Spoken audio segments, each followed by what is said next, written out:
Silence feels safe until you realize it's the last warning you ever get.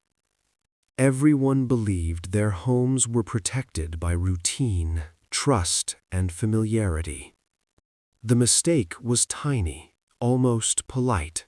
No locks checked, no questions asked. By the time anyone sensed danger, it was already moving through the dark. And once you see how safety failed here, it never feels distant again. The most terrifying thing about that night in Southampton County wasn't the violence. It wasn't the axes or the darkness or the sheer number of people who would be dead by sunrise. It was the silence. For the first few hours, there were no gunshots, no screaming alarms, no galloping horses warning the neighbors. Just a small group of men moving through the woods, barefoot or in worn boots, navigating by the stars and the humidity of a Virginia August. They walked up to the house of Joseph Travis. They knew the layout perfectly. They knew which floorboards creaked.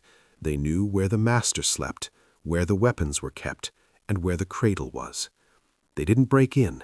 They didn't storm the gates. They just walked inside. When the first blow struck, it was dull and heavy, a hatchet.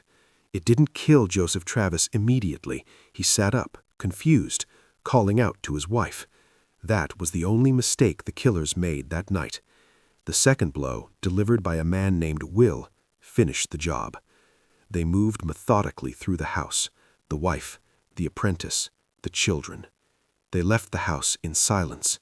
But then, a few hundred yards down the road, the leader stopped. He remembered something. They had forgotten the infant. The leader didn't send someone back to check. He sent them back to finish the work. Two men returned to the silent house. They found the baby sleeping in the cradle. They killed it, and they rejoined the group. This wasn't a riot. It wasn't a sudden snap of rage. It was a policy, root and branch, total erasure. The man leading them wasn't a monster from a nightmare, or an outsider, or a criminal known for violence. He was a preacher, a man allowed to travel between plantations, a man who had baptized a white overseer in the local river. He was the most trusted slave in the county. His name was Nat Turner, and in the next 48 hours, he would dismantle the psychological foundation of the American South, not just by killing 55 people, but by proving that the people holding the chains had absolutely no idea who they were holding them against. To understand why Nat Turner is still the ghost that haunts the American narrative, you have to look past the textbooks. We usually hear about this as a revolt or a rebellion. Those words imply disorder. They imply chaos. But what happened in August 1831 was a military operation. It matters today because it exposed the fundamental lie that allowed slavery to exist for 2 centuries, the idea that the enslaved person was simple, docile, and content. The South had built an entire society on the premise that if you fed your slaves and gave them Sunday off, they were happy. They told themselves they were fathers to these people. Nat Turner was the answer to that lie. He was a terrifying figure, not because he was wild, but because he was brilliant. He learned to read at a young age, a skill that was rare and dangerous. He studied the Bible not for comfort, but for strategy. He understood the mechanics of the heavens, the phases of the moon, and the chemistry of gunpowder. For years, the white community in Southampton looked at Nat and saw Old Nat, the pious, eccentric preacher who wouldn't drink, wouldn't steal, and spent his time praying. They let him move freely. They trusted him with their secrets. They missed the fact that when he looked at them, he didn't see masters, he saw targets. He saw figures in a biblical apocalypse that he had been appointed to start. This creates a tension that is hard to sit with. To the slaves, he was a prophet. To the masters, he was a traitor. To history, he is a paradox, a man who fought for freedom using methods that included the slaughter of children. We like our heroes pure and our villains simple. Nat Turner refuses to be either. Let's look at the timeline. Because the scariest part of this story isn't the explosion of violence, it's the patience. Turner didn't just wake up one day and grab an axe. He waited. He waited years. He began seeing visions in the 1820s. He saw white spirits and black spirits engaged in battle. He saw blood on the corn in the fields. But he didn't act. He continued to work. He continued to preach. He honed his influence. In February 1831, there was a solar eclipse. To a man steeped in the Old Testament, where the sun darkening is a sign of judgment, this was the green light. He began to recruit. But look at how he recruited. He didn't stand on a stump and shout. He didn't try to raise an army of hundreds because he knew one informant would get them all hanged. He chose 4 men, just 4: Hark, Henry, Sam, and Nelson. He trusted them with his life, but he kept the date fluid. He fell ill, delaying the plan. He waited for another sign. It came on August 13, 1831. An atmospheric disturbance caused the sun to appear bluish-green. It was a phenomenon seen across the eastern seaboard. To Nat, it was the final signal. The sun was changing colors. The world was inverting. On Sunday, August 21st, the conspirators met in the woods near the Travis homestead.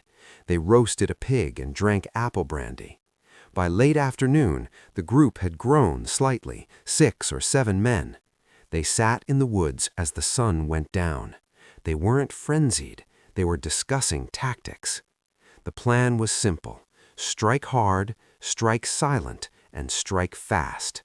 They would move from farm to farm, killing every white inhabitant, men, women, children. They would take the horses and weapons. As they moved, they would liberate slaves to join their ranks. By the time the sun came up and the alarm was raised, they planned to have an army large enough to capture the county seat, Jerusalem, now Cortland, Virginia, and seize the armory.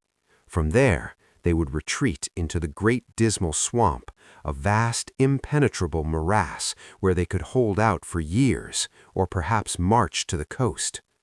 It wasn't a suicide mission, it was a campaign. The violence began at the Travis house around 2 a.m. on Monday, August 22nd. After the Travis family was dead, the group took 4 guns and several muskets, but they didn't use them yet. Gunshots travel. They moved to the next farm, Salathiel Francis. They knocked on the door. When Francis opened it, believing it was a messenger, they dragged him out and killed him silently. They moved to the Reese farm. Mrs. Reese and her son were asleep. They were killed in their beds. By now, the group is growing. Slaves from the liberated farms are joining. Some are eager, some are terrified and forced along. The group is no longer a tactical unit, it's becoming a mob. They have horses now. They have swords, axes, and shotguns. But the discipline starts to fray. At the next few houses, the silence breaks. They start shooting. The element of surprise is evaporating with the morning mist. There's a moment here that reveals the psychology of the man. At the Whitehead plantation, Nat Turner committed his only confirmed murder with his own hands. Throughout the night, Turner was the general. He directed the others. He watched. But at the Whitehead farm, he chased down Margaret Whitehead, the daughter of the family. She ran into the fields. He caught her. He beat her with his sword, which was dull and ineffective. Then he used a fence rail. Finally, he strangled her. Why this detail? Why does it matter? Because it strips away the distance. This wasn't just a man giving orders. It was personal, intimate violence. It shows the absolute desperation and the disintegration of his own detached command. The prophet was down in the dirt, struggling to kill. By mid-morning, the group had swelled to perhaps 60 or 70 men. They were mounted on horses, armed with stolen shotguns and farm tools. They were moving towards Jerusalem, the county seat. But the silence was gone. A few people had escaped. They were hiding in the woods, running to neighbors. The church bells began to ring. The militia was forming. This is where the plan collided with reality. Turner had banked on a rapid swell of support, that every slave they encountered would instantly join the cause. But human nature is complex. Many slaves hid their masters. Some ran to warn other white families. At the Dr. Blunt plantation, the slaves actively fought against Turner's men, helping to defend the house. This must have been a shattering psychological blow for Turner. He believed he was the Messiah for his people. To see them standing on the porch with their masters holding muskets pointed at him must have been incomprehensible. But it makes perfect sense.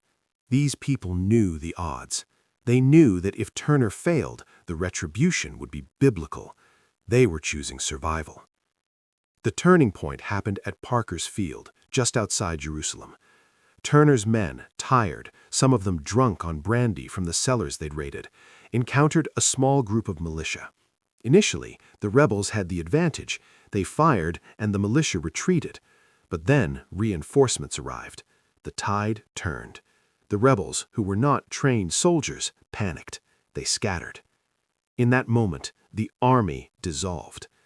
Nat Turner tried to rally them. He tried to circle back, to regroup at the original meeting place in the woods. He spent the night of Tuesday, August 23rd, waiting. He waited for his men to return. He waited for the revolution to restart. No one came. This is the lonely, pathetic reality of the failed coup. On Sunday, he was the hand of God. On Tuesday, he was a man alone in a swamp with a dull sword and a few scraps of food. What followed was 2 months of hysteria that changed the American South forever. Turner had vanished. He hadn't left the county. He had simply dug a hole under a pile of fence rails near the Travis farm, the scene of the first crime, and buried himself. He lived in that hole for 6 weeks. He only came out at night to drink water and steal food. While he lay in the dirt, the white South went insane. We have to use that word carefully, but it fits. The fear was visceral. If Nat Turner, the educated, baptized, trusted slave, could do this, then who was safe? No one. Posses roamed the countryside. Marines and artillery companies were deployed, and the indiscriminate killing began. If they couldn't find Nat, they would find someone else. Mobs beheaded slaves who had nothing to do with the rebellion. They put their heads on poles along the highway. One road in Southampton is still called Blackhead Signpost Road today. At least 120 black people were murdered in the aftermath, most of whom didn't even know there was a rebellion until the lynch mob showed up at their door. This was the system revealing its true face. The benevolent masters were gone. In their place was a terrified ruling class securing its power through sheer, unmitigated terror. Turner was finally caught on October 30th. A farmer saw him emerging from a hole in the ground. He didn't fight. He surrendered. He handed over his sword. He was taken to the county jail, and here we get one of the most fascinating documents in American history, the Confessions of Nat Turner. A lawyer named Thomas R. Gray went into the cell to interview him. Gray was a white slaveholder whose own fortunes were declining. He saw an opportunity to make money by publishing the monster's story. Gray expected a raving lunatic. He expected a man begging for mercy or a man possessed by demons. Instead, he found a man who was calm, articulate, and completely unrepentant. When Gray asked him, "Do you find yourself mistaken now?" Meaning, look where you are, in chains, about to die. Clearly your God abandoned you. Turner simply looked at him and replied, "Was not Christ crucified?" That line chills the blood. It reframed the entire narrative. He wasn't admitting defeat. He was comparing his execution to the martyrdom of Jesus. He viewed his capture not as a failure, but as the necessary final act of the Passion Play. Gray wrote the Confessions, but we have to read them with skepticism. Gray wanted to portray Turner as a singular fanatic, a lone wolf. Why? Because if Turner was a crazy person, then the system was fine. If Turner was just one bad apple, then slavery was still safe. But if Turner was a rational man acting on a rational desire for freedom, that was a thought too dangerous to publish. So Gray emphasized the visions, the blood, the mysticism. He tried to make Turner sound alien, but even through Gray's biased writing, Turner's intelligence and resolve bleed through. On November 11, 1831, Nat Turner was hanged. His body was not returned to a family. It was flayed. They skinned him. They beheaded him. It is said they made purses out of his skin and grease from his flesh. They tried to physically obliterate him, to turn a human being into objects, to ensure no grave could become a shrine. But in doing so, they proved his point. They proved that the civilization they claimed to be building was a facade covering a savagery just as deep as the one they accused him of. So, let's zoom out. What did 55 murders and 1 execution actually achieve? In the immediate aftermath, Virginia actually debated abolishing slavery. This is a moment history often forgets. The shock was so great that the Virginia legislature held a serious debate in 1832 about ending the institution. They didn't do it for moral reasons. They wanted to do it because they were terrified. They realized that living on top of a powder keg was a bad way to run a society. But the vote failed. The hardliners won. Instead of abolition, they chose a lockdown. Before Nat Turner, it was possible in some places for slaves to learn to read. There were black preachers. There was a small degree of movement. After Nat Turner, the lights went out. New laws were passed, making it a crime to teach a slave to read or write. Black religious gatherings without a white overseer present were banned. The gag rule was eventually introduced in Congress to prevent even the discussion of anti-slavery petitions. The South didn't look inward and ask, how do we stop creating Nat Turners? They looked outward and said, how do we build stronger cages? They decided that the problem wasn't slavery. The problem was that the slaves knew too much, so they tried to kill the mind. This cemented the path to the Civil War. By shutting down all debate and hardening the chains, the South ensured that the only way slavery would end was through total war. Nat Turner didn't free his people in 1831, but he guaranteed that 30 years later the ground would run red with blood on a scale he could never have imagined. There is a disturbing irony at the heart of this case. Nat Turner was exactly what the slave owners said they wanted. He was hardworking, he was religious, he was intelligent, he was a leader. And those were the exact traits that made him the most dangerous man in America. The system was designed to turn humans into tools, but when you have a tool that can think and read and plan and hate, you don't have a tool, you have a weapon. When we look back at the 55 people who died, the Travis family, the children, the school teacher, it is a tragedy. It is ugly. It is hard to justify morally. But when we look at the reaction, the laws against literacy, the stripping of humanity, the desperate clinging to power, we see the real crime. Nat Turner forced the South to admit, legally and socially, that they were holding millions of people hostage. He stripped away the pretense of the happy family. He showed them the knife hidden in the Bible. The script ends with this uncomfortable reality. We don't know where Nat Turner's remains are. His skull might be in a museum collection or buried in a stranger's yard. He has no monument. But in a way, he doesn't need one. Every time a society tries to suppress information to keep control, every time a system relies on the enforced ignorance of the underclass, and every time the people in power assume that silence means consent, Nat Turner is there. He is the reminder that you can take a man's freedom, you can take his labor, and you can even take his life, but you can never, ever be safe from what he thinks of you in the dark. And the silence? The silence isn't peace. It's just the time before the first blow strikes.